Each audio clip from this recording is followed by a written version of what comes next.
राम राम राम हरे हरे, हरे कृष्ण कृष्ण कृष्ण हरे हरे। हरे राम राम हरे हरे, हरे कृष्णा कृष्णा कृष्ण हरे हरे। हरे राम राम हरे हरे, हरे कृष्ण कृष्ण कृष्ण हरे हरे। हरे राम राम हरे हरे, हरे कृष्णा कृष्णा कृष्ण हरे हरे। हरे राम राम हरे हरे, हरे कृष्ण कृष्ण कृष्ण हरे हरे। हरे राम राम हरे हरे, हरे कृष्णा कृष्णा कृष्ण हरे हरे।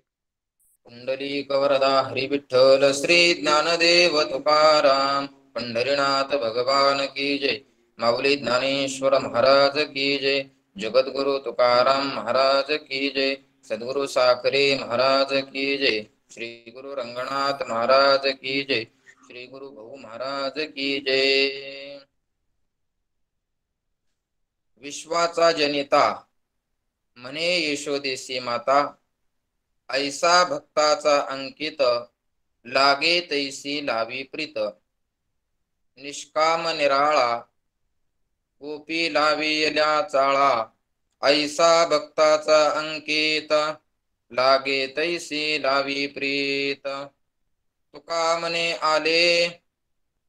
म्हणे आले रूपा अव्यक्त चांगले, ऐसा भक्ताचा अंकित, लागे तैसी लावी प्रीत। योऽन्तः प्रविश्य मम वाचमिमां प्रसुप्तां, सञ्जीवयत्य किल शक्तिधर स्वधाम्ना, अन्यांश्च हस्तचरणश्रवणत्वगादीन्, प्राणान्नमो भगवते पुरुषाय तुभ्यम्। विनायकं गुरुं नौमि साकरे नाम विश्रुतम्, येषां चरणसान्निध्यात् जीवा मुक्ता भवन्ति, साकरे वंशविख्यातं ज्ञानदानपरायणं, विनायकं गुरुं वन्दे भवबन्धविमुक्तये।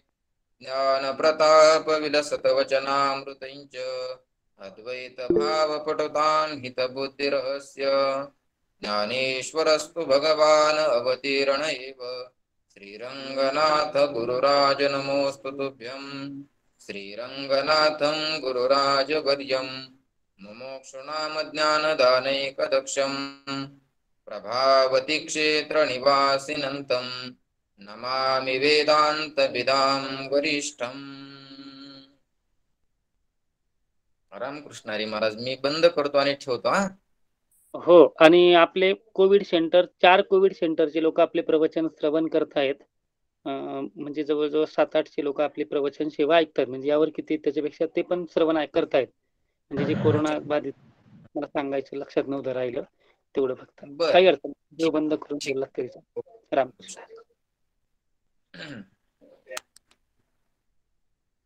विश्वाचा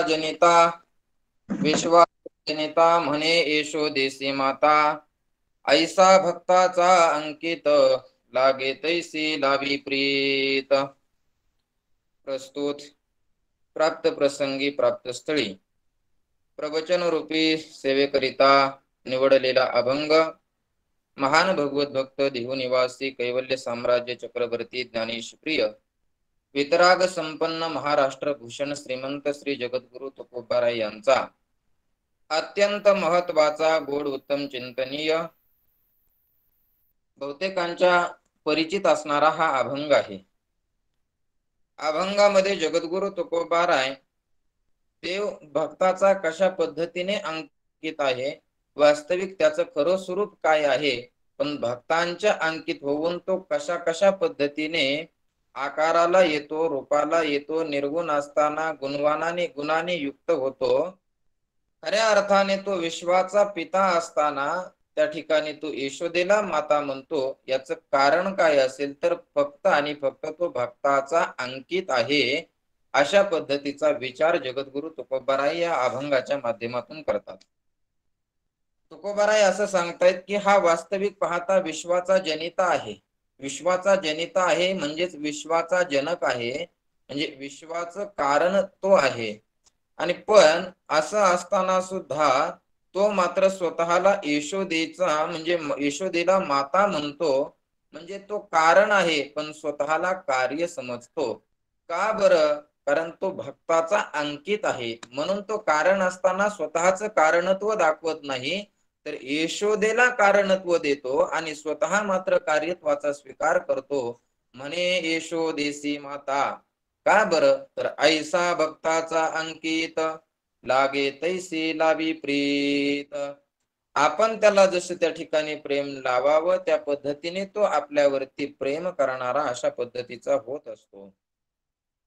मग फक्त यशोदेलाच माता म्हणतो असं नाही, तर तो त्या ठिकाणी गोपिकांना सुद्धा चाळा लावतो. कारण गोपिकांची तशा पद्धतीची इच्छा आहे. होय भक्ती केला तैसा, पुरवी धरावी ते इच्छा. यशोदेची अशी इच्छा आहे की या परमात्म्याने मला आई म्हणावं, म्हणून त्या ठिकाणी तो त्या परमात्मा यशोदेला आई म्हणतो. पण गोपिकांची अशी इच्छा आहे की यांनी आम्हाला आई नाही म्हणावं, तर मग निष्काम निराळा गोपी लाविल्या चाळा. तो वास्तविक पाहता निष्काम आहे, पण गोपिकांची अशी इच्छा आहे की याने आमच्या करता कामाचा स्वीकार करावा, काम धारण करावा. मग तो निष्काम असताना सुद्धा गोपिकांची इच्छा असल्यामुळे तो सकाम होतो, पण वास्तविक तो निष्कामच आहे. पण तरी सुद्धा का तो सकाम झाला? ऐसा भक्ताचा अंकित, लागे तैसे लावी प्रीत. तुकोबारायांना विचारलं महाराज की तुमचा परमात्मा त्या ठिकाणी अव्यक्त आहे, तो सच्चित आनंद कंद आहे, स्वगत सजातीय विजातीय भेद रहित आहे, एक आहे, नित्य आहे, विमल अचल सर्वधी साक्षीभूत असणारा परमात्मा. मग असा असताना सुद्धा तो परत या सगळ्या गुणांनी कसा युक्त झाला? तुकोबारायांनी सांगितलं, मग हेच तर त्याचं नवल आहे. तुका म्हणे आले रूपा अव्यक्त चांगले. म्हणजे तुकोबाराय सांगतात की चांगलं असणार म्हणजे अव्यक्त स्वरूप हेही चांगलं आहे, पण ते ज्यावेळी व्यक्त होतं त्यावेळी सुद्धा ते चांगलंच आहे. त्या ठिकाणी अशा पद्धतीच्या आशयाचा जगद्गुरु तुकोबारायांचा हा अभंग आज आपण चिंतन सेवेसाठी निवडलेला आहे. आजचा हा 78वा अभंग आहे. भगवंताच्या कृपेने साधू संतांच्या आशीर्वादाने ज्ञानोबाराय तुकोबारायांची असीम कृपा आहे. त्याचप्रमाणे श्री हरिभक्त परायण परमपूजनीय आदरणीय वंदनीय डॉक्टर महाराज, त्याचप्रमाणे परमपूजनीय आदरणीय वंदनीय श्री हरिभक्त परायण आमचे ज्येष्ठ गुरुबंधू डॉक्टर विकासानंदजी महाराज मिसाळ यांच्या कृपा आशीर्वादाने, त्याचप्रमाणे श्री हरिभक्त परायण आदरणीय पूजनीय वंदनीय प्रेमानंदजी महाराज यांच्या नियोजनातून खूप सुंदर अशा पद्धतीचा हा योग आपल्याला प्राप्त होत आहे. ही मोठी भाग्याची गोष्ट आहे. काही गोष्टी चांगल्यातल्या वाईट असतात, तर काही गोष्टी वाईटातल्या चांगल्या असतात. हे पहा, आपण त्या ठिकाणी ब्रह्म असताना जीव झालो, ब्रह्म असताना जीव झालो. वास्तविक तुका म्हणे कैची किंवा कोठे जीव निराळा, ममय वंशो जीवलोके असे भगवान बोलत असताना आपण ब्रह्मरूप आहोत. देवची बरे देवची बरे तुका म्हणे खरे तुम्ही आपण ब्रह्मरूप आहेत, पण परत जीव झालो म्हणजे हे चांगल्यातलं वाईट झालं का वाईटातलं चांगलं झालं? तर हे चांगल्यातलं वाईट झालं, चांगल्यातलं वाईट झालं हे. पण तरी सुद्धा नरदेहाला आल्याच्या नंतर परत आपल्याला जीव तुका म्हणे घालू जीवपणा चिरा, हे की नाही, अशा पद्धतीने जीवपणाचा चिरा घालता येतो आणि परत ब्रह्मरूप होता येतं. अशा पद्धतीचं सामर्थ्य आम्हाला या नरदेहामध्ये प्राप्त झालं. नरदेहाला येणं वाईटच गोष्ट आहे, म्हणजे देहाला येणं जीव होणं ही वाईटच गोष्ट आहे, पण इतर कुठल्या तरी देहामध्ये न जाता नरदेहाला आलो हे मात्र वाईटातलं चांगल्या अशा पद्धतीचं आहे. कारण नरदेहाचा अधिकार विचार करत असताना अशा पद्धतीचा विचार केला. वैकुंठवाशी गुरुनाम गुरु रंगनाथ महाराज परभणीकर गुरुजी असं सांगत होते की अरे, बैलाकडे जर आपण पाहिलं, नरदेहामध्ये प्राप्त झालेल्या जीवाने जर बैलाकडे पाहिलं तर तो बैल होत नाही. आपण जर घोड्याकडे पाहिलं तर आपण त्या ठिकाणी घोडा होत नाही. गायीकडे, मांजराकडे, उंटाकडे पाहिलं म्हणजे आपण उंट, गाढव, मांजर कोणी होत नाही. पण नवल असं आहे या नरदेहाचं आपण या नरदेहाला प्राप्त झालो आणि आपण जर देवाला पाहण्याचा प्रयत्न केला आणि आपण जर देवाला पाहिलं तर देव झाल्याशिवाय राहत नाही, एवढं याचं सामर्थ्य आहे. देव पहावया गेलो तेथे देवची होऊनी ठेलो. म्हणजे ही जी गोष्ट झाली, नरदेहाला आलो, हे मात्र वाईटातलं चांगल्या अशा पद्धतीचं झालं. त्याप्रमाणे त्याप्रमाणे आपण त्या ठिकाणी या कोरोना सारख्या महामारी या संपूर्ण देशावरतीच, संपूर्ण जगावरतीच या राक्षसाचं भयानक अशा पद्धतीचं तांडव सुरू आहे. ही मोठी वाईटाची गोष्ट आहे. खूप खूप मोठी वाईट गोष्ट आहे. खूप मोठी हानी या कोरोनाने केली महाराज. तरी सुद्धा पण त्या कोरोना आला ही वाईट गोष्ट आहे, पण त्या कोरोनाने जे त्या ठिकाणी आपल्याला जो काळ दिला, त्या काळाचा आपण अतिशय त्या ठिकाणी इतस्ततः वेळ घालवत नाही, तर हरिचिंतनामध्ये आपण वेळ घालवत आहोत. या गुगल मीटच्या माध्यमातून खऱ्या अर्थाने चिंतने सरे तो धन्य धन्य काळ, रिकामा अर्धगडी राहू नको असं म्हणत असताना हे मात्र वाईटातलं चांगलं झालं, की बाकीच्या लोकांचा जर विचार केला तर त्यांचा काळ कुठे कुठे जात नाही, काही सांगता येत नाही. सात्विकही पुण्य निष्पत्ती पापोत्पत्तिश्च राजसैहि तामसेर न उभयम किंतु व्रथायुक शपनम भवेत. त्या ठिकाणी पंचदशीकारांनी विचार सांगत असताना असा सांगितला की सात्विक माणसं जे कर्म करतात त्याच्यातून पुण्याची निष्पत्ती होत असते, राजस माणसाकडून पापाची उत्पत्ती होत असते, तामस माणसाकडून पुण्याची पापाची उत्पत्ती होत नाही, पण विनाकारण आयुष्य वायाला जातं. म्हणजे सात्विक माणसं चांगलं कर्म करतात. त्या ठिकाणी आपण सगळेच्या सगळे अंतरंग जिज्ञासू, खऱ्या अर्थाने ज्ञान पिपासू अशा पद्धतीचे आपण सर्व अनेक अंतरंग अधिकारी या ठिकाणी या निमित्ताने या प्रवचन सेवेचा अनेक विचारसागर आहे, अमृतानुभव आहे. पूज्य आदरणीय महाराजांचं हरिपाठावरती त्या ठिकाणी चिंतन आहे. असे अनेक अनेक दिवस सकाळी मला असं वाटतंय की 5 वाजल्यापासून तर रात्री 10 वाजेपर्यंत आपण सगळे व्यस्त आहोत आणि खऱ्या अर्थाने हा चातुर्मासाचा काळ आहे. पंढरपुरामध्ये राहत असताना चातुर्मासामध्ये अगदी धावपळ व्हायची की हा पाठ झाला की तो पाठ, तो पाठ झाला की तो पाठ. पण ही धावपळ आम्हाला आज करण्याची गरज नाही. घरी बसल्या बसल्या सगळे पाठ अशा पद्धतीची सोय आपल्याला या ठिकाणी उपलब्ध झाली, ही चांगली आनंदाची गोष्ट आहे. आणि म्हणून या जगद्गुरु तुकोबारायांच्या गाथेचा विचार करत असताना, चिंतन करत असताना आपण भाग्यवान आहोत की जे तुकोबाराय सांगतात, वेदाचा तो अर्थ आमासीच ठावा, एरानी वहावा भार माथा. आपण जे तुकोबारायांच्या गाथ्याचं चिंतन करतो, म्हणजे खऱ्या अर्थाने आपण एका वेदाचं चिंतन करत नाही, तर 4 वेदाचं चिंतन करत असतो बरं का. कारण तुकोबारायांचा गाथा याला पंचम वेद असं म्हणतात. गाथा पंचमो वेद. वैकुंठवासी श्री गुरु भाऊ सांगायचे की गाथ्याला वेद का म्हणायचं, याचा थोडं 2 मिनिटांमध्ये विचार सांगून महत्वाचा वाटतो, म्हणून पुढे चालणार आहे मी. की वेदाचा जर विचार केला तर वेद हे अपौरुषेय आहेत, म्हणजे कोणत्याही पुरुषाने कृत अशा पद्धतीचे वेद नाहीत. आणि म्हणून तुकोबारायांच्या गाथ्याचा जर विचार केला तर या तुकोबारायांचे कर्ते स्वतः तुकोबाराय आहेत. मग कर्ते तुकोबाराय असताना म्हणजे कोणीतरी केलं नाही, या गाथ्याचं लिखाण तुकोबारायांनी केलं.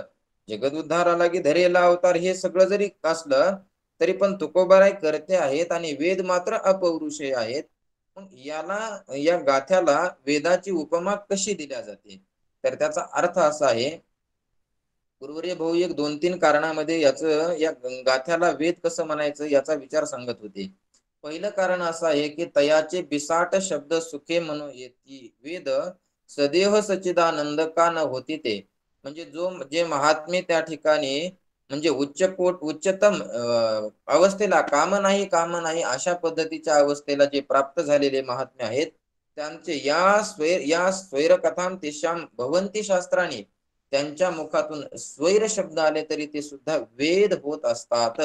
म्हणून जगद्गुरु तुकोबाराय त्या पद्धतीचे महात्मे आहेत. किंवा नव्हे आपल्या करताच येथे उपकारासाठी आले घर ज्या वैकुंठी असे तुकोबाराय असल्यामुळे त्यांच्या मुखातले शब्द म्हणजे त्या ठिकाणी वेद आहेत. आणखी एक दुसरं कारण सांगत असताना गुरुवर्य भाऊ असं सांगत होते की समजा आपण जर एखाद्या डॉक्टरकडे गेलो आणि त्यांनी अनेक पेशंट त्या ठिकाणी गेले, एका पेशंटला इंग्रजीमधून औषधाचं नाव दिलं, एकाला हिंदीतून लिहून दिलं, एकाला मराठीतून लिहून दिलं, एकाला कानडीमधून लिहून दिलं. सगळेचे सगळे औषध एकच आहेत, फक्त मात्र अक्षरामध्ये भेद आहे. मग तो जर मेडिकल मध्ये घेऊन गेला ती चिठ्ठी, तर जो मराठीमध्ये आहे, जे इंग्रजीमध्ये आहे, जे हिंदीमध्ये आहे, सगळ्यांना औषध मात्र सारखं प्राप्त होणार आहे. असं का झालं? याच्यामध्ये फक्त भाषेचा बदल झाला, अर्थाचा बदल मात्र झालेला नाही. म्हणून सगळ्यांना त्या ठिकाणी अर्थाची उपलब्धी एकच झाली. तसं वेदाचा विचार करत असताना, गाथ्याचा विचार करत असताना तुकोबारायांनी म्हणजे गाथ्यामध्ये वेदामध्ये दोन प्रकारचे त्या ठिकाणी वाक्य सांगितले. पहिलं वाक्य आहे त्याला अवांतर वाक्य म्हणतात, दुसरं वाक्य आहे त्याला महावाक्य असं म्हणतात. अवांतर वाक्य कशाला म्हणतात? जीवाचं किंवा शिवाचं बोधक जे वाक्य आहे त्याला अवांतर वाक्य म्हणतात, आणि दोघांचं ऐक्याचं प्रतिपादन करणाऱ्या वाक्याला मात्र महावाक्य म्हणतात.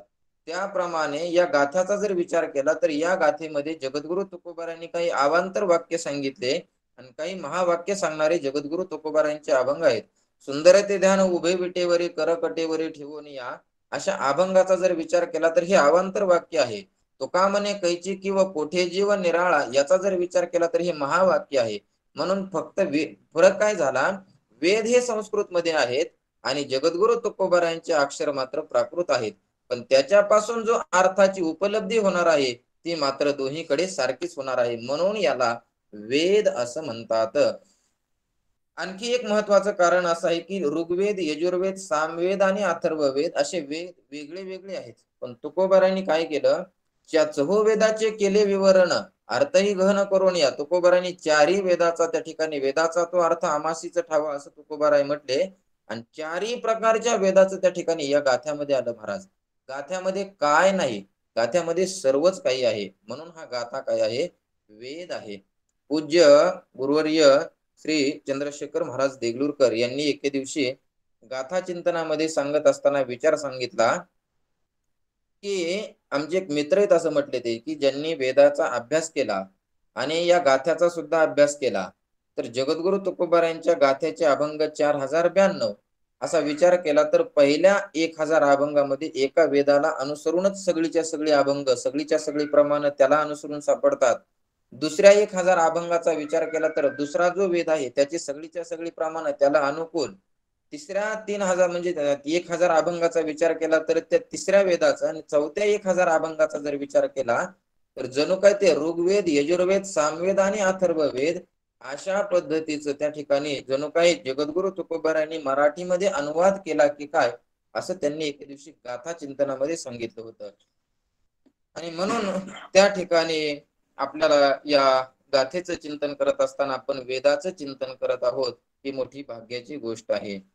आज परमभाग्याने या ठिकाणी पूजनीय आदरणीय प्रेमानंदजी महाराजांच्या आज्ञेतून ही सेवा माझ्याकडे प्राप्त झाली आणि सेवेकरता निवडलेला अभंग जगद्गुरु तुकोबारायांचा आहे. आपल्याला या अभंगाचं यथामती यथा अवकाश वैकुंठवासी श्री गुरु भाऊ जशी बुद्धी देतील, गुरुनाम गुरु रंगनाथ महाराज परभणीकर गुरुजी जसे बुद्धी देतील त्याप्रमाणे चिंतन करण्याचा प्रयत्न आहे. खरं म्हणजे ही सभा खूप थोरा मोठ्यांची आहे आणि मी मात्र अज्ञानी बालक आहे, पण तरी सुद्धा इतका मी मोठा नाही की तुम्ही जेवढं मोठेपण मला दिलं तेवढा मी मात्र मोठा नाही, पण हे तुमचं मोठेपण आहे. खऱ्या अर्थाने छोट्या माणसाला जे मोठं म्हणत असतात ते मोठ्या माणसाचं मोठेपण असतं, आणि मी स्वतःलाच मोठा म्हणतो तो मोठा नसतो, पण खोटा मात्र नक्की असतो, हे की नाही? तेव्हा खऱ्या अर्थाने आपल्याला याचं चिंतन पाहायचं आहे. या जगताचा विचार करत असताना जगताविषयी आपल्याला जे कार्य दिसतं म्हणजे काहीतरी त्याला कारण मानावं लागतं, कारण कारणाशिवाय कार्य होत नाही अशा पद्धतीचा सिद्धांत आहे. मग ज्या अर्थी आपल्याला हे जगतरूपी कार्य दिसतं त्या अर्थी याच्या कारणाचा विचार करावा लागतो. कार्य दिसलं ज्या अर्थी आपल्याला त्या ठिकाणी नदी वाहताना दिसते आहे, पाऊस तर पडला नाही, आपण शेतामध्ये जात असताना पाऊस पडला नाही, नदीच्या पहिल्या तीराला गेलो म्हणजे कोरडीच नदी आहे समजा, नदीतून चालत चालत आपण पलीकडे गेलो, शेतामध्ये काम केलं, पाऊस नाही, थेंब नाही, पण पाठीमागे येत असताना मात्र त्या ठिकाणी भरपूर नदी वाहू लागली. समजावं लागतं की ज्या अर्थी एवढी नदी वाहते त्या अर्थी कुठेतरी वरती कुठेतरी पाऊस झाला असला पाहिजे, हे की नाही? ज्ञानोबारायांच्या अशाच पद्धतीची एक ओवी आहे की वर्षा काळी सरिता जैसी चढो लागे पंडुसुता, तैसी नीच नवी भजता श्रद्धा दिसे. म्हणजे ज्या अर्थी घट दिसतो त्या अर्थी त्या घटाला म्हणजे कारण कोणीतरी मृत्तिका असावी लागते. पट ज्या अर्थी दिसतो त्या अर्थी पटाला कारण तंतू कापूस हे मानावे लागतात. आता हे जगत आपल्याला कार्य दिसतंय, जगत हे कार्य आहे, यालाच कार्याध्यास म्हणतात. आणि या जगताला कारण असणारी जी अविद्या आहे तिला कारणाध्यास असं म्हणतात. तेव्हा मग आता या जगताचा विचार करत असताना या जगतरूपी कार्याला कोणीतरी कारण असलंच पाहिजे असा सिद्धांत आहे. कार्य दिसतंय म्हणजे कारण असलं पाहिजे. पण आता याला नेमकं कारण काय आहे? वेगळ्या वेगळ्या शास्त्रकारांनी वेगळ्या वेगळ्या पद्धतीच्या कारणाचा विचार केला. जगतामध्ये काही मात्र कुठल्याही प्रकारच्या कारणाचा विचार करायला तयार नाहीत. काही माणसं असं म्हणतात की त्या ठिकाणी हे जगत आपोआप झालं, नैसर्गिक झालं असं त्यांचं म्हणणं आहे. अलीकडे जे सुशिक्षित आपण ज्यांना म्हणतो त्याला ते स्वतः म्हणजे ते देवधर्म मानायला तयार नाहीत महाराज. शिक्षण असावं म्हणजे माणसाने आपल्या मुलाला शिकवावं, नक्की शिकवावं, इतकंही लायक करू नये की स्वतः आपल्याला नालायक समजेल इतकंही लायक करू नये. शिक्षणाची गरज आहे, शिकलं पाहिजे. पण जे शिक्षण संस्कृतीला त्या ठिकाणी विरोध करत असेल तर ते शिक्षण मला असं वाटतं की ते आजच्या उपयोगाचं नाही. देवाला धर्माला विरोध करणारं जर शिक्षण असेल तर हे आजच्या आपल्या कामाचं नाही. तर सुसंस्कृत होणं अत्यंत महत्वाचं आहे. काही सुशिक्षित मंडळी मात्र देवाला धर्माला मानायला तयार नाहीत. मग हे जग कसं झालं तर हे आपोआप झालं अशा पद्धतीचा विचार करणारी काही मंडळी आहेत. काय झालं की एक मुलगा आपल्या वडिलांबरोबर फिरण्यासाठी आग्रह करून गेला. कारण शहरामध्ये नोकरीचा काळ, कोरोनाचा काळ नव्हता. तेव्हा सकाळी मुलगा झोपेमध्ये आहे तोपर्यंत आपल्या वडिलांनी त्या मुलाच्या वडिलांनी ड्युटीला जावं आणि मुलगा झोपल्याच्या नंतरच घरी यावं. म्हणजे यांची काही गाठभेट पडत नव्हती. मग यांची गाठभेट जी पडायची ती कधी फक्त सुट्टीच्या दिवशी रविवारी त्यांची गाठभेट पडत होती. मग त्या मुलाने आग्रह धरला. शहरामध्ये राहणारा मुलगा, त्याने सांगितलं, बाबा आज तुमच्या बरोबर मला फिरायला यायचं, थोडस मला दाखवा. असं मग हट्ट धरल्याच्या नंतर त्या ठिकाणी अर्भकाचेसाठी त्या ठिकाणी त्या बापाने त्या मुलाला घेतलं. छोटासा मुलगा होता, 5 वर्षाचा तो मुलगा. त्या मुलाला घेऊन त्या ठिकाणी त्याचे वडील शहरामध्ये फिरण्याकरता जावं म्हणजे मग कुठे जावं? ठिकठिकाणी कुठे बगीचे, उद्यान त्या ठिकाणी केलेले असतात शहरामध्ये. त्या उद्यानामध्ये गेल्याच्या नंतर ते रंगीबेरंगी अनेक प्रकारचे फळांची झाडे, फुलांची झाडे, वेगळ्या वेगळ्या पद्धतीच्या कारंजा आणि मग हे सगळंच्या सगळं त्या मुलाने पाहिलं आणि त्याला अतिशय आनंद झाला. ते मुलगा 5 वर्षाचं ते लेकरू बोलू लागलं, बाबा बाबा, अहो हे विश्व, हे जगत इतकं सुंदर आहे, जगताला निर्माण करणारा किती सुंदर असेल नाही का? पण तो बाप जरा थोडासा नास्तिकवादी असल्यामुळे, थोडासा म्हणजे भरपूरच नास्तिकवादी, तोनी सांगितलं, मूर्खा, अरे हे जगत कोणी निर्माण केलेलं नाही, जगताचा कोणी करता नाही. आणि मग त्याने सांगितलं, जगत झालं कसं बाबा? त्याने सांगितलं, हे जगत आपोआप झालं, नॅचरल, ज्याला नॅचरल नैसर्गिक अशा पद्धतीचा शब्द आहे. त्याने सांगितलं हे जगत नैसर्गिक झालं. आणि मग बापाने, त्या मुलाने हुशारच होता, म्हणजे हिरण्यकश्यपूच्या पोटी प्रल्हाद जन्माला आला होता. त्याने विचार लक्षात घेतला, तो घरी आला. घरी आल्याच्या नंतर त्या बापाने त्या मुलाला घरी सोडलं आणि काही कामानिमित्त परत बाहेर गेला. तोपर्यंत या मुलाने, 5 वर्षाच्या त्या बाळाने एक सुंदर असं गणपती बाप्पाचं चित्र काढलं, टेबल वरती ठेवलं आणि तो बाजूला जाऊन बसला. इतक्यामध्ये बाहेर गेलेला त्याचा तो वडील त्या ठिकाणी आले. आल्याच्या नंतर ते चित्र पाहिलं आणि पाहिल्याच्या नंतर आपल्या मुलाचं कौतुक करण्याच्या निमित्ताने तो चित्र हातामध्ये घेऊन ते बोलू लागले की बाबा, की ही चित्र काढणारा म्हणजे चित्र इतकं सुंदर आहे तर या चित्राला काढणारा किती सुंदर असेल, असं त्या वडिलाचे शब्द निघाले. त्यावेळी त्या मुलाने सांगितलं, बाबा अहो याला चित्राला कोणी त्या ठिकाणी करता नाही, मग हे चित्र झालं कसं? बाबा तुम्ही बाहेर गेले ना, एक पेन्सिल उठली, त्याने गणपती बाप्पाची सोंड काढली, दुसरी पेन्सिल उठली, त्या ठिकाणी कान काढला, तिसरी पेन्सिल उठली, त्याने गणपती बाप्पाची ढेरी काढली. आणि अशा पद्धतीने त्या मुलाने सगळं गणपती बाप्पाचं वर्णन केलं. त्यावेळी सांगितलं, वडील बोलू लागले, अरे बाळा, असं होत नसतं. चित्र त्या ठिकाणी आपोआप पेन्सिल कशी उठेल, आपोआप पेन्सिल गणपतीचं सोंड कशी काढेल? मग बाबा, अहो तुम्ही मला मगाशी मूर्ख म्हणता, मग मला सांगा, सामान्य एका कागदावरचं चित्र काढण्याकरता कोणीतरी चित्रकार असावा लागतो. मग मला सांगा, एवढं हे विश्व आपोआप कसं होऊ शकतं बाबा? होणार नाही. मग कोणी जगताम यदि न करता कुलालेन विना घटः चित्रकारम विना चित्रम स्वयमेव भवेत तदा. त्यावेळी त्या 5 वर्षाच्या बालकाच्या मुखातील सुंदर असा श्लोक आहे. तो म्हणतो, बाबा अहो जगताम यदि न करता कुलालेन विना घटः, जगताला जर कोणी करताच नसेल तर कुंभाराशिवाय घट व्हायला पाहिजे, पण कुंभाराशिवाय घट होत नाही, चित्रकाराशिवाय चित्र होत नाही. याचा अर्थ कोणीतरी चित्रकार असावा लागतो, कोणीतरी कुंभार असावा लागतो, त्यावेळी त्या ठिकाणी घट होत असतो. आणि तसं हे जगत आपोआप होईल कसं? कोणीतरी जगताचा करता असावाच लागतो, असं त्याचं उत्तर आलं. मग आता या जगताचा विचार करत असताना, जगताच्या कारणाचा विचार करत असताना, नेमकं जगताचं कारण काय याचा विचार करत असताना वेगळ्या वेगळ्या शास्त्रकारांनी वेगळ्या वेगळ्या पद्धतीची कारणं सांगितली. पहा, वास्तविक अजातवादाच्या दृष्टीने जर विचार करायचा झाला तर हे जगत म्हणून कोणी नाही. जगत नावाची वस्तू, जगत नावाचा पदार्थ यद्यपि नाही, पण प्रतीती मात्र आली म्हणून आपल्याला त्याच्या कारणाचा विचार करावा लागतो. आता पहा, अजातवादाच्या दृष्टीने साधू संतांनी असा सिद्धांत सांगितला. नाथ महाराज असं बोलतात की प्रपंच एक झाला होता, हे तो समूळ मिथ्या वार्ता, पुढे होईल मागुता कदा कल्पांती घडेना.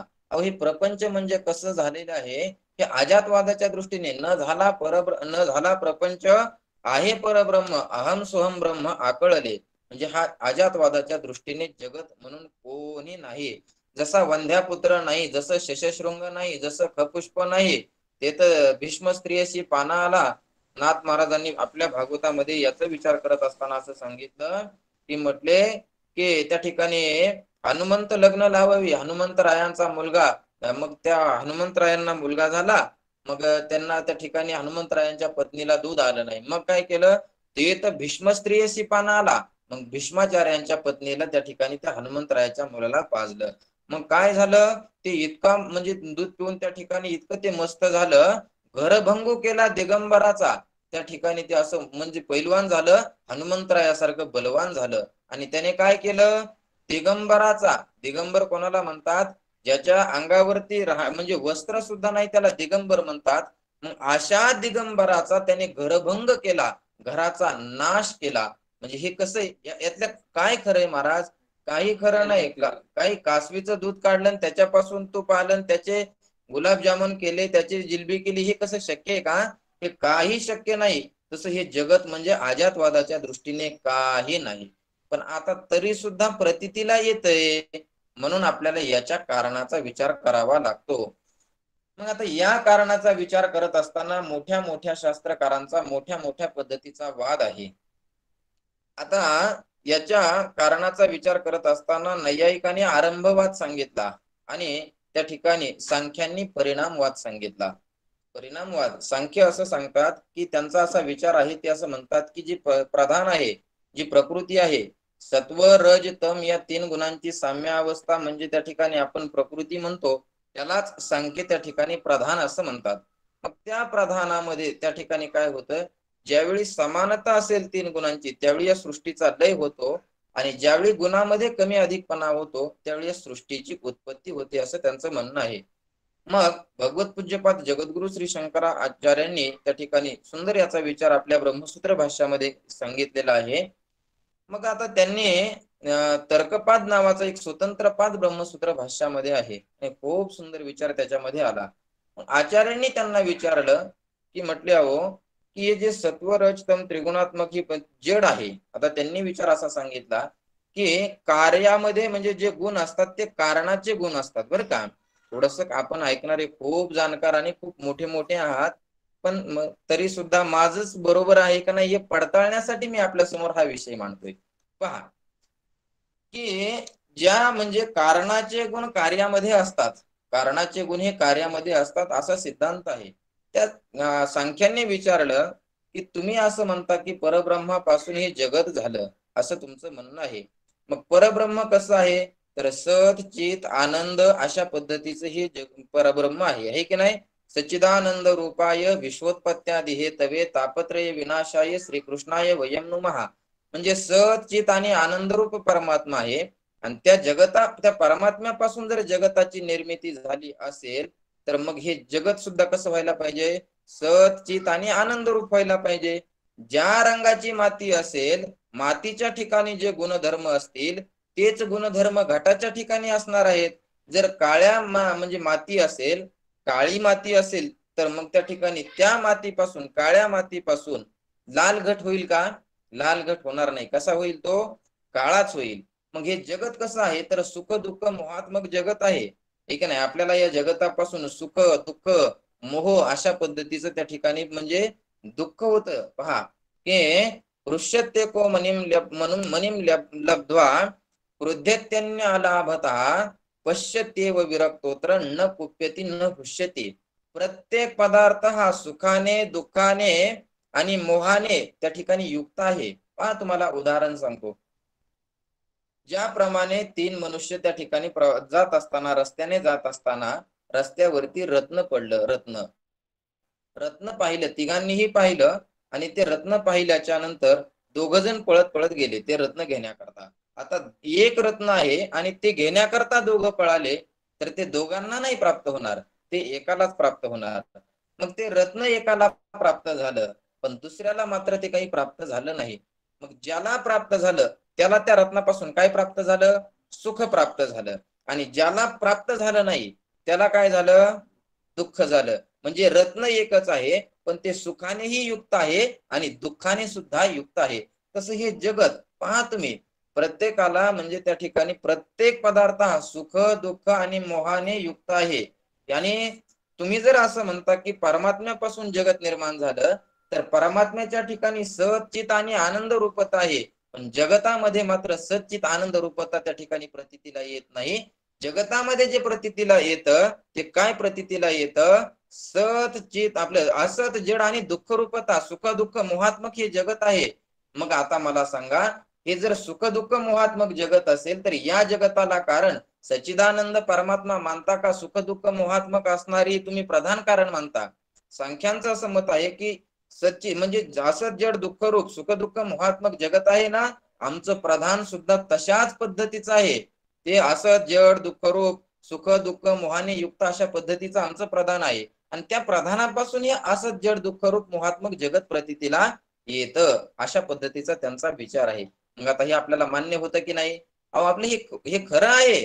जर त्या परमात्म्यापासून जगताची उत्पत्ती झाली असती तर त्याच्या ठिकाणी असणारी सच्चिदानंद रूपता जगताच्या ठिकाणी प्रतीतीला यायला पाहिजे, पण तशी होत नाही.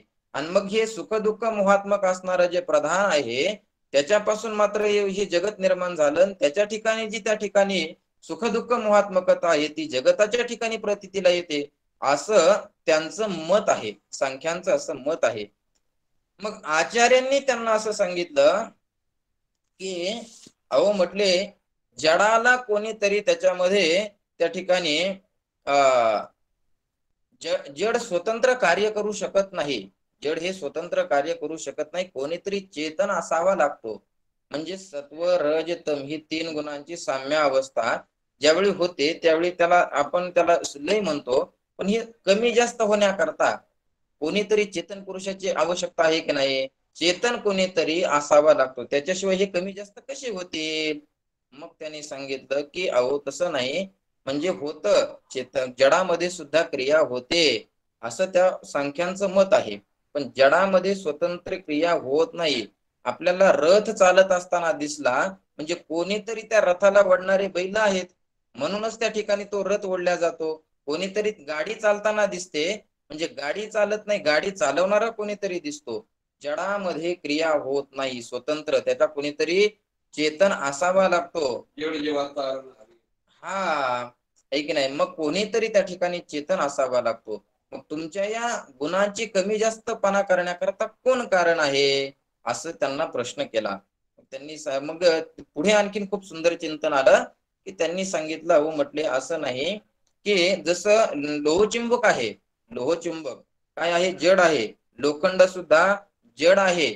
मग त्या ठिकाणी लोहचुंबक जर त्या लोखंडाच्या जवळ नेलं तर त्याच्या लोखंडामध्ये जरी क्रिया होत नसली तरी त्या असणाऱ्या म्हणजे लोहचुंबकामध्ये क्रिया होत नाही, पण ते लोखंड जे आहे ते काय करतं, त्याच्यामध्ये क्रिया होती की नाही. आता लोखंड ही जड आहे आणि लोहचुंबक सुद्धा जड आहे.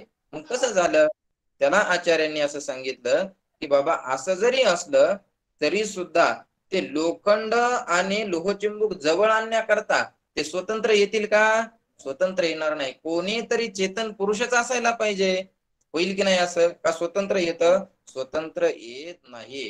पुढे त्यांनी असं सांगितलं, म्हटले अहो त्या ठिकाणी गाई म्हणजे जे हे आहे गवत आहे, गवतापासून त्या ठिकाणी काय होते, दुधाची निर्मिती होते असं त्यांनी सांगितलं. किंवा पाणी हे खालारा धावे पाणी, ज्ञानोबा असं सांगतात. मग आता पाणी हे जडच आहे, मग गवत ही जडच आहे आणि दूध सुद्धा जडच आहे. मग ही क्रिया होत नाही का? क्रिया होते. आचार्यांनी त्याच पुन्हा त्याला असं उत्तर दिलं की जगद्गुरु आचार्य असं सांगतात की बाबा कोणत्याही असणाऱ्या गवताचं दूध होत नाही. समजा आता गवतापासूनच जर दूध होणार असेल तर जे शेतामध्ये वाढलेलं गवत आहे त्याचं दूध होतं का? नाही. उकंड्यावर वाढलेलं गवत आहे, दूध होतं का? दूध होत नाही. त्याच्यानंतर त्या ठिकाणी सांगितलं बैलाला जर आपण गवत खाऊ घातलं तर दूध होतं का? दूध होत नाही. मग ते गवत गायीनेच खावं लागतं, म्हशीनेच खावं लागतं तर त्याचं काय होतं? दूध होतं. म्हणजे गायी ही काय आहे? गायी चेतन आहे. म्हणून जड स्वतंत्र कोणीही कारण होऊ शकत नाही. कारण होण्याकरता कोणीतरी चेतन असावं लागतं. मग आता तुमचं असणारं जे प्रधान आहे हे प्रधान असत जड दुःखरूप आहे. मग ते असत जड दुःखरूप असणाऱ्यापासून या जगताची निर्मिती कशी होईल? अशा पद्धतीचा म्हणजे आचार्यांनी प्रश्न केला. मग मग त्या असणाऱ्या सांख्यांनी सांगितलं, म्हटले अहो आमचं प्रधान हे असत जड दुःखरूप आहे आणि त्याप्रमाणे हे जगत सुद्धा असत जड दुःखरूप आहे. म्हणून काय झालं, या आमच्या प्रधानापासून जगताची निर्मिती झाली. पण तुमचं परब्रह्म सच्चिदानंद रूप आहे आणि जगत मात्र असत जड दुःख रूप आहे. मग त्या सच्चिदानंद रूपापासून असत जड दुःख रूप कसं प्राप्त होईल? म्हणजे सच्चित आनंदच प्राप्त होईल ना. पण त्याला आचार्यांनी खूप सुंदर उदाहरण देऊन सांगितलं तर्कपादामध्ये, ब्रह्मसूत्र भाष्यामध्ये. असं नाही की असं सच्चिदानंद परमात्म्यापासून सच्चिदानंद जगत उत्पन्न होईल असं मात्र नाही. काय असतं, कधी कधी कारणाच्या अत्यंत विरुद्ध कार्य प्रगट होत असतं. हिरण्यकश्यपूचा जर विचार केला तर अत्यंत हिरण्यकश्यपू कोणत्या वृत्तीचा आहे आणि प्रल्हादाचा विचार केला तर तो कोणत्या वृत्तीचा आहे. म्हणजे अत्यंत भिन्नता झाली की नाही? अत्यंत भिन्नता आहे. पण आता हे पटण्यापेक्षा आचार्यांनी जे दृष्टांत दिले ते अत्यंत सुंदर आहेत. ब्रह्मसूत्र भाष्यामध्ये आचार्य असं म्हणतात की बाबा म्हणजे चेतनापासून चेतनाची उत्पत्ती होते असं नाही, तर कधी कधी चेतनापासून जडाची उत्पत्ती होते, तर कधी कधी जडापासून चेतनाची उत्पत्ती होते. मोठं गमतीचं उदाहरण आहे आचार्यांचं. आता आपल्या पुरुषाचा जर विचार केला तर आपण कसे आहोत? चेतन आहोत. आपण चेतन आहोत, आपण हालतो चालतो बोलतो, आपण चेतन आहोत. पण आपण चेतन जरी असलो तरी आपल्या नखाची आणि केसाची जी उत्पत्ती होते, नख आणि केस कसे आहेत? जड आहेत की चेतन आहेत? ते जड आहेत.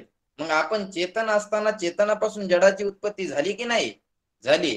आता दुसरं उदाहरण असं आहे की शेण, त्या ठिकाणी गटारातलं पाणी हे कसं आहे? शेण हे जड आहे, पण त्या जडापासून जीव जंतू किडे निर्माण होतात की नाही? मच्छर निर्माण होतात की नाही? मग शेण जड आहे पण त्या ठिकाणी मच्छर मात्र सजीव आहेत, ते चेतन आहेत. मग असं झालं की नाही? मग त्याप्रमाणे सच्चिदानंद परमात्म्यापासून जरी जगत जरी झालं असलं तरी ते मात्र कसं झालं? असत जड आणि दुःखरूप झालं. प्रधानापासून मात्र जगत होऊ शकत नाही. असं तर्कपादामध्ये, ब्रह्मसूत्र भाष्यामध्ये खूप सुंदर अशा पद्धतीचं चिंतन आचार्यांनी केलेलं आहे. मग आता आपण इथपर्यंत आलो की प्रधान या जगताला कारण नाही. दुसरं नैयायिकांनी सांगितलं की ते आरंभवाद सांगतात. म्हणजे परिणामवाद एकाने सांगितला, एकाने आरंभवाद सांगितला. आरंभवाद सांगणारे नैयायिक आहेत. हे आरंभवाद कसा सांगतात की हे म्हणजे आता जे घट, आपल्याला जो घट दिसतो, हा घट अनेक मातीचे सूक्ष्म कण मिळून घट झाला की नाही? अनेक मातीचे सूक्ष्म कण मिळून काय झाला, घट निर्माण झाला. पण ते ते मातीचे कण ज्यावेळी विभक्त होतील त्यावेळी घट राहील का? घट राहणार नाही. मग हळूहळू हळूहळू विभक्त ज्यावेळी होतं आणि ज्या सूक्ष्म कणाचा विभाजन होत नाही त्याला परमाणू असं म्हणतात. आणि मग ज्यावेळी परत सृष्टी निर्माण व्हायची त्यावेळी त्या दोन त्या ठिकाणी परमाणू एकत्र झाले की द्विणुक, त्रिणुक, चतुर्णुक असे हळूहळू हळूहळू त्या ठिकाणी अनेक कण एकत्र होतात. आणि अनेक कण एकत्र झाले की मग पुन्हा सृष्टी होते. पुन्हा याचं विभाजन व्हायचं म्हटलं की ते कण पुन्हा विभाजन होतात. अशा पद्धतीचा त्यांचा विचार आहे. अहो पण जसं सांख्यांना सांगितलं की जसं प्रधान ही म्हणजे जड आहे तसं हे परमाणू सुद्धा कसे आहेत, जड आहेत.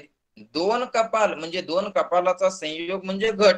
पण ते कपाल एकत्र करण्याकरता कोणीतरी काय लागतो, चेतनच असावा लागतो. त्याच्याशिवाय ते एकत्र येणार नाहीत. कुंभाराशिवाय घट होणार नाही. म्हणून परमाणू म्हणजे आरंभवाद हा सुद्धा या जगत कारणाविषयी व्यर्थ आहे. म्हणजे त्या ठिकाणी आरंभवाद नाही आणि परिणामवाद नाही. हेच याचा जर विचार केला तर मग नेमकं या जगताला कारण कोण याचा आपल्याला विचार करायचा. मग जगताला जगत तर दिसत आहे म्हणजे प्रतीती येते म्हणून त्याचा कारणाचा विचार करावा लागेल. वास्तविक जगत नाही पण प्रतीती आली म्हणून कारणाचा विचार करायचा. कशा पद्धतीने 5 पुरुष रस्त्याने जात असताना त्यांना रज्जू पडली होती. त्या रज्जूवरती सर्पाचा अध्यास झाला. सर्पाचा अध्यास झाल्याच्या नंतर मग ते घाबरले आणि घाबरल्याच्या नंतर पुन्हा त्या ठिकाणी त्यांनी उजेड आणला आणि पाहिलं तर रज्जू होती, सर्प नव्हता. मग आता विचार करू लागले की या सर्पाला कारण कोण, असे सगळे विचार करू लागले. विचारसागरामध्ये आपण पाहून आलो चौथ्या तरंगामध्ये की कशा पद्धतीने नेमकं कोणाला आणण्याची अन्य ठिकाणी आणण्याची अन्य रूपाने कोणाला स्मृती झाली, कोणाला काय झालं याचा विचार झाला. मग आता नेमकं याला कारण कोण असा विचार सुरू झाला. मग या सर्प तर प्रतीतीला आला म्हणजे सर्प प्रतीतीला आला म्हणून आपल्याला म्हणजे दुःख झालं. इतकी गोष्ट खरी आहे. सर्प तिथे आहे का? सर्प तिथे नाही. आदौ अंते यन नास्ति वर्तमानेपि तथा. आपल्याला सर्पाचा अध्यास होण्यापूर्वी तिथे सर्प आहे का? नाही. आपल्याला अधिष्ठानाचं ज्ञान झालं म्हणजे रज्जूचं ज्ञान झाल्याच्या नंतर तिथे सर्प आहे का? सर्प नाही. ज्या कालामध्ये तिथे सर्प प्रतीतीला आला त्या कालामध्ये तरी तिथे सर्प आहे का? नाही. तिन्ही काला अभिमन्यू अभिमन्यू साहेब, कॅमेरा बंद करा. पण तरी अभिमन्यू कॅमेरा बंद ठेवा ना. म्हणजे प्रतीती आली म्हणजे कोणीतरी कारण आपल्याला मानावं लागेल. मग कोण कारण आहे?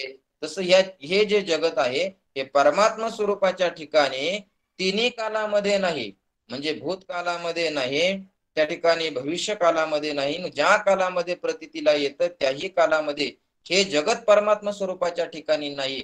पण तरी सुद्धा प्रतीतीला येतं काही येत असल्यामुळे आपल्याला या जगताच्या कारणाचा विचार करायचा आहे. मग आता कोण कारण आहे? कारणाचा विचार करत असताना दोन प्रकारचं कारण शास्त्राने सांगितलं. एक कारण आहे त्या कारणाला उपादान कारण म्हणतात आणि दुसरं कारण आहे त्याला निमित्त कारण असं म्हणतात. उपादान कारणाची व्याख्या करत असताना शास्त्राने अशी व्याख्या केली की ज्याचा कार्य त्याशिवाय कार्य राहू शकत नाही त्याला उपादान कारण असं म्हणतात. आणि निमित्त कारणाचा विचार करत असताना जे कार्याचं जनक आहे पण कार्याहून मात्र वेगळं आहे त्याला निमित्त कारण असं म्हणतात. पहा तुम्हाला समजेल अशा भाषेमध्ये सांगतो. घट दिसतो, मग घट दिसत असताना आपल्याला घट दिसतो. पण घट दिसल्याच्या नंतर म्हणजे घटाला कारण त्या ठिकाणी कोण आहे? घटाला कारण माती आहे हे आपल्या लक्षात येतं. घट पाहिल्याच्या नंतर माती सुद्धा लक्षात येते आणि घट पाहिल्याच्या नंतर कोणीतरी कुंभाराने हा घट केलेला असला पाहिजे हे सुद्धा लक्षात येतं की नाही? मग आता पहा, घटाला माती सुद्धा कारण आहे आणि घटाला कुंभारही कारण आहे. पण समजा आपल्याला जर एखाद्याने सांगितलं की घट किती रुपयाला, त्या कुंभाराने सांगितलं म्हटले 100 रुपयाला. इतका महाग घट? म्हटले हो बाबा, मातीचा करावा लागतो, चिखल करावा लागतो, अनेक त्याला साया साहित्य याच्या करता 100 रुपये. मग एक काम करा कुंभार दादा, तुम्हाला जर या मातीमुळे जर तुम्हाला या घटाची किंमत 100 रुपये असेल तर एक काम करा, माती काढून घ्या आणि घट मात्र 50 रुपयाला द्या. असं करून चालेल का? असं करून चालत नाही. अहो त्या घटापासून म्हणजे मातीपासून घटाची उत्पत्ती झाली. त्या घटामध्ये मातीमध्येच घटाची स्थिती आहे आणि ज्यावेळी एखादा दंड त्याच्यावरती मारू म्हणजे घट फोडून टाकू तरी सुद्धा तो घट मातीला सोडायला तयार नाही. म्हणजे त्या ठिकाणी त्या घटाची उत्पत्ती मातीपासून आहे, घटाची स्थिती मातीमध्ये आहे आणि घटाचा लय सुद्धा मातीमध्ये आहे. तसं या जगताची उत्पत्ती, स्थिती आणि लय परमात्म्यामध्ये आहे. सच्चिदानंद रूपाय विश्वोत्पत्त्यादी हेतवे ही श्रीमद भागवताचा पहिला श्लोक मंगलाचरण आपल्याला हेच सांगतं. सच्चिदानंद रूपाय, मग विश्व उत्पत्त्यादी इत्यादी हेतवे, म्हणजे उत्पत्तीला जसा कारण आहे तसं स्थिती आणि लयाला कारण सुद्धा तोच परमात्मा आहे. ब्रह्मसूत्र भाष्यामध्ये दुसरं सूत्र भगवान व्यासांनी सांगितलं जन्माद्यस्यतः, आणि त्या सूत्रावरती चिंतन करत असताना भगवत पूज्यपाद जगद्गुरु श्रीमद शंकराचार्य भाष्य असं करतात की यतो वा इमानी भूतानी जायन्ते येन जातानी जीवन्ति यप्रयन्ति अभिसंविशन्ति तत् ब्रह्मेति तद् विजिज्ञासस्व. म्हणजे ज्याच्यापासून या जगताची उत्पत्ती, ज्याच्यामध्ये जगताची स्थिती आणि ज्याच्यामध्ये लय आहे ते म्हणजे परब्रह्म अशा पद्धतीचं आहे. ज्याप्रमाणे आपण समुद्रावरती लाट पाहतो, मग ती समुद्रावरची जी लाट आहे त्या लाटेची उत्पत्ती कशापासून आहे? समुद्रापासून आहे, पाण्यापासून आहे. ज्यावेळी लाट असते त्यावेळी तरी ती त्याच्याहून वेगळी असते का? तरी ती सुद्धा उदका वेगळा नव्हे तरंग निराळा.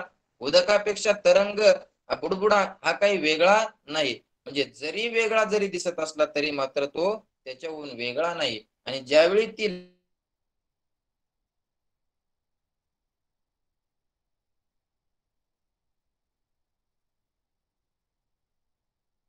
कुठे जाते? तिच्या उत्पत्ती, स्थिती आणि लयाला कारण कोण असेल तर परमात्मा आहे. पण आता हा परमात्मा कशा पद्धतीने कारण आहे याचा विचार आपला चाललेला आहे की दोन प्रकारचं कारण, एक उपादान कारण आणि दुसरं निमित्त कारण. घटाला मातीही कारण आहे आणि कुंभारही कारण आहे. पण जसं मातीशिवाय घट राहू शकत नाही तसं कुंभाराशिवाय मात्र घट राहू शकतो. एकदा घट निर्माण केला म्हणजे कुंभार मेला काय, जगला काय, वाचला काय, कुठे गेला काय? एकदा घट निर्माण केला म्हणजे मग जो कुंभार जो घटाला कारण झाला तो त्या ठिकाणी कोणता कारण झाला? निमित्त कारण. आणि माती जी घटाला कारण झाली त्याला म्हणायचं उपादान कारण. असे दोन प्रकारचे कारण. प्रत्येक कार्याला दोन प्रकारचे. म्हणजे पट व्हायचं असेल, पट म्हणजे कापड, कापड निर्माण व्हायचं असेल तर त्याच्याकरता कापूस, तंतू हे उपादान कारण आहे. आणि त्याप्रमाणे तो कोष्टी हा काय आहे? निमित्त कारण आहे. या जगताचा विचार करत असताना या जगताला उपादान कारण कोण आहे आणि निमित्त कारण कोण आहे याचा विचार करायचा. ज्ञानोबा सांगतात की ओत प्रोत पटी तंतू जेवी तैसे म्या जग धरिले सबा या अभ्यंतरी. अर्जुना, मी त्या ठिकाणी या जगतामध्ये अशा पद्धतीने आहे. कशा पद्धतीने? ओत प्रोत पटी तंतू जेवी. या कापडाचा जर विचार केला तर या कापडामध्ये आडवे आणि उभे फक्त धागेच आहेत. त्याच्यापेक्षा पलीकडे काय आहे? विश्वपट, ब्रह्मदोरा, ताटी उघडा ज्ञानेश्वरा. मुक्ताबाईंनी सिद्धांत सांगत असताना ज्ञानोबारांच्या पुढे सांगितला. मुक्ताबाई सांगतात की विश्वपट, ब्रह्मदोरा, ताटी उघडा ज्ञानेश्वरा. म्हणजे हे पट आहे. या पटातून जर आपण त्याच्यातून जर धागे धागे धागे जर बाजूला केले तर कापड नावाची वस्तू काय शिल्लक राहील? काही शिल्लक राहणार नाही. तसं या जगतातून जर परब्रह्म बाजूला केलं तर जगत नावाचं काय शिल्लक राहणार आहे? काही शिल्लक राहणार नाही. आलं?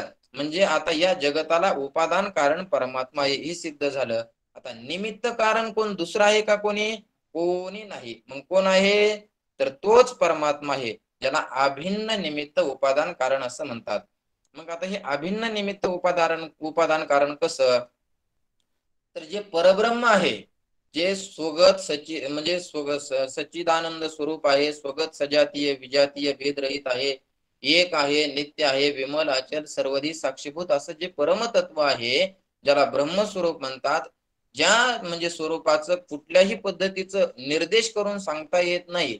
सच्चिदानंद हे सुद्धा म्हणता येत नाही. सच्चिदानंद का म्हणायचं? ज्ञानोबरायांनी अमृतानुभवामध्ये सांगितलं की असताची व्यावृत्ती सत म्हणू आली श्रुती. असताच्या व्यावृत्तीकरिता त्या म्हणजे परब्रह्माला सत असं म्हणते श्रुती, पण ते सत आहे असं मात्र नाही. त्या ठिकाणी कुठल्याही प्रकारचा रंग नाही, रूप नाही, नाही वर्ण छाया, निराकार निर्गुण तुही रघुराया अशा पद्धतीचं ते स्वरूप आहे. हे कसं दाखवू गुरुच्या मुला त्या परब्रह्माला बोटाने दाखवता येत नाही, अशा रीतीने ते परब्रह्म आहे, ज्याला निर्गुण आणि निराकार असं म्हणतात. याच्या ठिकाणी कुठल्याही प्रकारचा गुणही नाही आणि कुठल्या प्रकारचा आकारही नाही, त्याला निर्गुण निराकार असं परमात्म्याचं एक स्वरूप असं म्हणतात. मग आता हे तर जगताला कुठल्याही प्रकारचं कारण होत होत नाही, होऊ शकत नाही, कशालाच कारण होऊ शकत नाही. मग आता हे जगत तर निर्माण झालं आणि ते परमात्म्यापासून झालं. मग आता नेमकं कसं झालं, तर त्याचं जे दुसरं रूप आहे, ज्याला सगुण पण निराकार असं म्हणतात. सगुण म्हणजे गुणाने युक्त आणि निराकार म्हणजे आकाराने रहित. सगुण निराकार हे परमात्म्याचं दुसरं रूप आहे. म्हणजे काय होतं, माया ही उपाधी लागली की माया या उपाधीने युक्त जे चैतन्य झालं त्याला ईश्वर असं म्हणतात. आभास त्या तिन्हीला मिळून काय म्हणतात, ईश्वर. मग हा जो ईश्वर आहे, या ईश्वरामध्ये दोन अंश आहेत. एक म्हणजे अधिष्ठान अंश आहे, म्हणजे चैतन्य अंश आहे, आणि दुसरा माया अंश आहे. अरे मग आता दोन अंश झाले, म्हणजे त्या परब्रह्माला ईश्वर ही संज्ञा येण्याकरिता त्या ठिकाणी माया ही उपाधी मानावीच लागते. त्याच्याशिवाय त्याला म्हणजे ईश्वर ही संज्ञा प्राप्त होत नाही. आलं, नुसताच पुरुष असेल तर त्याला कोणी पती म्हणणार नाही, पण पती म्हणायचं असेल तर त्या ठिकाणी पत्नी ही उपाधी ज्यावेळेस लागेल. अगोदर त्या ठिकाणी मनुष्य म्हणू लागला मी पती मी पती. अरे मग कोणाचा पती, म्हटले लग्नच झालं नाही. अरे लग्न झालं नाही पती म्हणतो म्हणजे हे लहानपणाचं लक्षण आहे असं आपल्याला म्हणता येत नाही. मग पती ही संज्ञा येण्याकरिता म्हणजे पतीची सिद्धी होण्याकरता काय पाहिजे, पत्नी ही उपाधी पाहिजे. तसं त्या परब्रह्माला ईश्वर ही संज्ञा प्राप्त होण्याकरता माया ही उपाधी असावी लागते. म्हणजे आता ईश्वरत्वाची जी सिद्धी आहे हे कोणाच्या अधीन झाली, मायेच्या अधीन झाली. आणि म्हणून पती जन्मला माझी उदरी, मी झाले तयाची नुवरी, असं जे महाराज त्या ठिकाणी सांगतात. याचा अर्थ काय, की पतीचा जन्म माझ्या उदरामध्ये झाला. आता पतीचा जन्म उदरामध्ये होत नसतो, पतीचा जन्म त्या ठिकाणी आपल्या सासूच्या उदरामध्ये होत असतो. पण इथे जर विचार केला तर पती जन्मला माझे उदरी, मी झाले तयाची नोवरी, याचा अर्थ काय, वैकुंठवासी श्री गुरु भाऊ आम्हाला असं सांगत होते की कूट प्रकरणाचं मोठं, भाऊंना खूप मोठा आवड होती त्या कूट प्रकरणाची. एका एका कूट अभंगाचा 3-3, 4-4 प्रकाराने अर्थ श्री गुरु भाऊ आम्हाला सांगत होते. मग आता पती जन्माला माझे उदरी, मी झाले तयाची नोवरी, याचा अर्थ काय, की ते जे चैतन्य आहे त्या चैतन्याचं प्रतिबिंब मायेमध्ये पडलं की नाही. मायेमध्ये प्रतिबिंब पडलं म्हणजेच पती जन्मला माझी उदरी आणि मी झाले तयाची नोवरी. याचा अर्थ काय, की जसं त्या ठिकाणी पत्नी ही पतीच्या अधीन असते तसं माया मात्र माझ्या अधीन आहे. आपण मायेच्या अधीन जातो सगळे जीव, म्हणजे ऐक नाही, पण तो ईश्वर जो आहे तो म्हणतो मम माया दुरत्यया, माझी माया अत्यंत कठीण आहे आणि ती माझ्याच हातामध्ये आहे. म्हणजे म्हणून जशी पत्नी पतीच्या स्वाधीन असते तसं त्या ठिकाणी ही काय आहे, माया ही ईश्वराच्या अधीन असल्यामुळे ती त्याची झाली नोवरी. आणि त्या म्हणजे चैतन्याचं प्रतिबिंब मायेत पडल्यामुळे त्याला त्या म्हणायचं पती जन्मला माझे उदरी. आणखीन एक अभंग आहे पाजनाबाईंचा, अरे विठ्या विठ्या मूळ मायेच्या कारट्या, तुझी रांडरंडकी झाली, जन्म सावित्री चुडाल्याली. अशा रीती. तर मला जरा वेळ महाराज घेतला तर चालेल का, आणखी एक 5-10 मिनिटं. हो 5 मिनिट घ्या ना, अजून काय अडचण नाही, घ्या. बर फक्त बर, ठीक पाठावर मंडळी असतात ना, त्यामुळे 5 मिनिटं काय अडचण नाही, घेऊ शकता अजून. ठीक आहे, ठीक आहे, चालेल. तर अरे विठ्या विठ्या मूळ मायेच्या कारठ्या, म्हणजे गुरुवारी भाऊ सांगायचे याचा अर्थ काय, विठ्या विठ्या मूळ मायेच्या कारठ्या म्हणजे त्या मायेमध्ये प्रतिबिंबित जे चैतन्य झालं म्हणूनच त्याला ईश्वरत्व ही संज्ञा प्राप्त झाली ना, म्हणून ते मूळ मायेचं कारट, एवढा त्याचा अर्थ आहे. आलं लक्षात. मग आता समजा त्या ईश्वरामध्ये दोन अंश झाले, एक चैतन्य अंश आणि एक माया अंश. मग हे जगत या ईश्वरापासून निर्माण झालं म्हणजे दोन अंश. मग कारणाचे गुण कार्यामध्ये असतात. आता हे जगत रूपी लेकरू झालं कोणापासून झालं ते, म्हणजे ईश्वरापासून. म्हणजे ईश्वरामध्ये दोन, काही पुरुष अंश आणि काही स्त्री अंश. माया हा स्त्री अंश आणि चैतन्य हे पुरुष अंश. मग त्या पित्याचे गुण या जगतामध्ये आले कोणते, अस्ति भाती आणि प्रिय हे कोणाचे आले, चैतन्याचे. आणि नाम आणि रूप हे कोणाचे आले, मायेचे आले. मग या लेकरामध्ये दोघांचेही आई वडिलाचे गुण काय आले, दोन्ही आले. मग या जगताला म्हणजे निमित्त कारणही तो परमात्मा आहे आणि उपादान कारणही तो परमात्मा आहे. याचं चिंतन नाथ महाराज करत असताना असं सांगतात की माय जगन्नाथ बाप जगन्नाथ अनाथाचा नाथ जनार्दन. माय जगन्नाथ म्हणत असताना म्हणजे उपादान कारण आहे आणि बाप जगन्नाथ म्हणत असताना म्हणजे निमित्त कारण आहे. तर असा ईश्वर या जगताला अभिन्न निमित्त उपादान कारण जरी असला तरी तो विश्वाचा जनिता असला तरी तो मात्र यशोदेला माता म्हणतो. त्याचं कारण जगद्गुरु तुकोबारायांनी सांगितलं, ऐसा भक्ताचा अंकित लागे तैसी लावी प्रीत. विश्वाचा जनिता म्हणे यशोदेसी माता. वास्तविक या जगताचा निर्माता तो आहे पण तरी सुद्धा तो यशोदेला मात्र माता माता म्हणतो. याचं कारण काय आहे तर तो भक्तांचा अत्यंत त्या ठिकाणी काय आहे अंकित आहे. होय भक्ती केला तैसा पुरवी धरावी ते इच्छा, असं जगद्गुरु तुकोबाराय सांगतात. मग आता यशोदेची अशी इच्छा होती की आपल्याला या परमात्म्याने माता म्हणावं म्हणून तो यशोदेला माता म्हणतो. पण गोपिकांची अशी इच्छा होती की आपल्याला याने माता म्हणू नये पण आपल्याशी याने क्रीडा करावी म्हणून त्याच्या करता भगवान म्हणजे गोपी लावेला चाळा निष्काम निराळा. वास्तविक पाहता तो निष्काम आहे. निराळा म्हणजे उपाधी वेगळे, तुम्ही निर्विकार, कुठल्याही प्रकारची उपाधी त्याला नाही. पण तरी सुद्धा रास क्रीडा करावी अशी त्या गोपिकांची इच्छा होती म्हणून त्या ठिकाणी तो काय झाला सकाम झाला. पण वास्तविक तो सकाम आहे का? ज्याचे नाम निर्दळी सर्व काम तो स्वये सकाम घडे केवी. नाथ महाराज सांगतात की अरे नामस्मरण केलं तर त्या ठिकाणी सकामाचा निरसे काम, जे कामी पुरुष आहेत त्यांचा काम सुद्धा निवृत्त होतो. कोणाच्या नामाने? परमात्म्याच्या नामाने. त्या ठिकाणी काम क्रोध लोभ निमाले ठाईचे, की नाही, अवघी आनंदाची सृष्टी झाली. त्या परमात्म्याच्या नामाने जर सकाम पुरुषाचा काम निवृत्त होत असेल तर तो स्वतः सकाम असेल का? तो स्वतः निष्काम आहे. पण गोपिकांची अशी इच्छा आहे की त्या ठिकाणी आपल्याला परमात्म्याने त्या ठिकाणी आपल्या करता कामयुक्त व्हावं तर निष्काम निराळा. पण तरी सुद्धा गोपी लाविलेल्या चाळा. त्याचं कारण ऐसा भक्ताचा अंकित लागे तैसी लावी प्रीत. पुढे जगद्गुरु तुकोबाराय सांगतात की मग पण तुकोबाराय का हो तुमचा परमात्मा तर तो अव्यक्त आहे, कुठल्याही प्रकारचा निर्देश करता येत नाही, तशा पद्धतीचा तुमचा परमात्मा आहे आणि मग तुम्ही कसं काय असं सांगता की विश्वाचा जनिता यशोदेशी म्हणे माता. तुकोबारायांनी सांगितलं की बाबा तुका म्हणे आले रूपा अव्यक्त चांगले. अरे बाबा अव्यक्त जरी असलं तरी ते चांगल्या रूपाला म्हणजे व्यक्त रूपाला आलेलं आहे.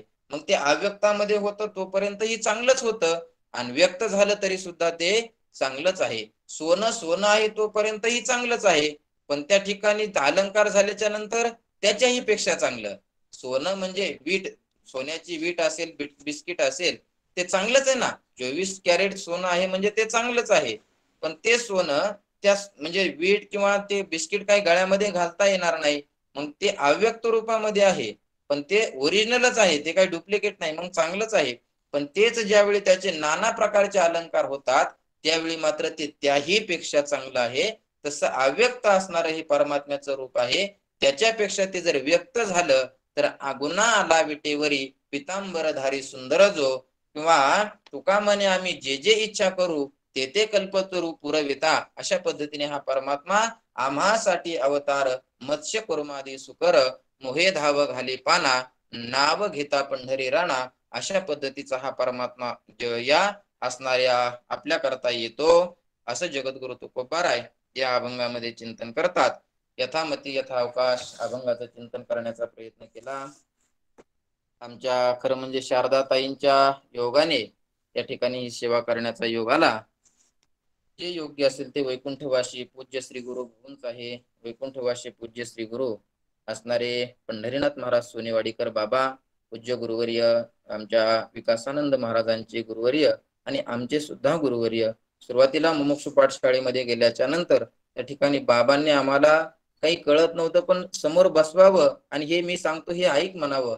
म्हणजे अर्भकाचे साठी पंते हाती धरिली पाटी तैसे संत जगी क्रिया करुणी दाविती जगी. अशा पद्धतीचं त्या ठिकाणी अनंत अनंत त्यांच्या चरणारविंदी त्या ठिकाणी प्रणाम करू. जे काही योग्य असेल ते गुरुवर्यांचं आहे, अयोग्य असेल तर ते माझ्या बुद्धीचे दोष आहेत.